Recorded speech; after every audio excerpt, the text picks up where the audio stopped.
Պարոն Հակոբյան, ինչ վճիռ կայացրեց դատարանը։ Դատարան որոշումը հրապարակեց, կալանք 2 ամիս ժամկետով,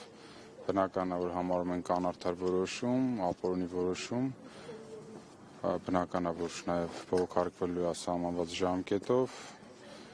պարոն Գալստյանը, ինչպես ասացի, իրան մեղավոր չի ճանաչում, փոխանցել է, որպեսզի հայտնենք, որ իր համար պատիվ է Նիկոլի իշխանության ժամանակահատվածում, այս բռնաճնշումների ժամանակահատվածում լինել անազատության, այսինքն բռնաճնշումների մեջ, ոչ թե անազատության առհասարակ, այլ բռնաճնշումների տակ ինքը պինդ է եւ այն բոլոր համոզմունքները, որի համար քաղաքական պայքարը ծավալում է, դրա համար էլ այսօր ազատազրկված է։ Վստահ եմ, որ վաղ թե ուշ արդարությունը վերականգնվելու է,